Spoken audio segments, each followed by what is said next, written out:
Hey guys, welcome to our channel. எனக்கு இந்த வீடியோவில் பார்த்தீங்கன்னா ஒரு சூப்பரான ஒரு ஃபேண்டசி மூவி. ஓகே, ஒரு ஃபேண்டசி மூவியை பற்றி பார்க்கலாம். அதுக்கு முன்னாடி நம்ம சேனலை ஃபாலோ பண்ணிக்கோங்க. இந்த மூவி ரொம்ப டிஃப்ரெண்ட்டாக இருக்கும். ஆக்சுவலாக அந்த மூவி பார்த்தீங்கன்னா நெட்ஃப்ளிக்ஸில் அவைலபிளாக இருக்குது. ஸோ மூவி நேமே கிட்டத்தட்ட சோப் அந்த மாதிரி வரும். சோப் அப்படிங்கிற ஒரு மூவி.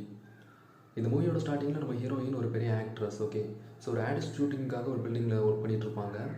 அப்போ அந்த டேரக்டர் பார்த்தீங்கன்னா ஒரு சோப் யூஸ் பண்ணிவிட்டு வித்தியாசமான எக்ஸ்ப்ரெஷன் கொடுக்கணும். பட் அவருக்கு அது பர்ஃபெக்டாக இல்லை அப்படிங்கிறதுனால ஒரு பிரேக் விடுறாங்க. இப்போ ஹீரோயின் ஒரு ரூமுக்குள்ளே போயிட்டு அங்கே பார்த்தீங்கன்னா ஒரு மிரர் இருக்கும். அந்த மிரர் முன்னாடி நின்று ப்ராக்டிஸ் பண்ணுறாங்க எந்த எக்ஸ்ப்ரெஷன் பர்ஃபெக்டாக இருக்கும் அப்படின்னு. எல்லாமே ஓகே ஆனதுக்கப்புறம் அந்த டோரை ஓப்பன் பண்ணுறாங்க. அவங்களுக்கு ஒரு பயங்கரமான ஷாக். இப்போது அவங்க இருக்கிறது ஒரு ஹவுஸுக்குள்ளே. இவ்வளோ நேரம் அவங்க பில்டிங்குள்ளே தான் இருந்தாங்க. இப்போ அந்த டோரை ஓப்பன் வெளியே போக ட்ரை பண்ணும்போது அங்கே ஒரு ரூம் இருக்குது, ஒரு ஹவுஸ் மாதிரி. அங்கே பார்த்தீங்கன்னா 2 குழந்தைங்க இருக்காங்க, ஒரு பர்சன் இருக்கான். அந்த 2 குழந்தைங்களையுமே ஹீரோயின் பார்த்து மதர்னு கூப்பிடுறாங்க, அவனோட ஹஸ்பண்ட் அப்படிங்கிற மாதிரி. ஸோ அவங்க டிஃப்ரெண்ட்டான ஒரு வேர்ல்டுக்குள்ளே வந்துருவாங்க. அங்கே பார்த்தீங்கன்னா ஒரு மேனேஜர் அந்த மாதிரி. ஸோ இப்போ அவங்களுக்கு செம கன்ஃபியூஷனாக இருக்குது எப்படி இது நடந்துச்சு அப்படின்னு. இப்போ திருப்பி அவங்களோட ரியல் வேர்ல்டுக்கு போகணும்னு நினைக்கிறாங்க. ஸோ அதுக்கு அவங்க நிறைய சில விஷயங்கள்லாம் பண்ணுவாங்க. ஸோ அதான் பார்த்தீங்கன்னா மூவியோட ஸ்டோரியாக இருக்கும். ஸோ கண்டிப்பாக ட்ரை பண்ணி பாருங்கள். ஒரு டைம் ட்ராவல் அந்த மாதிரி லாஜிக்கில் இருக்கும்.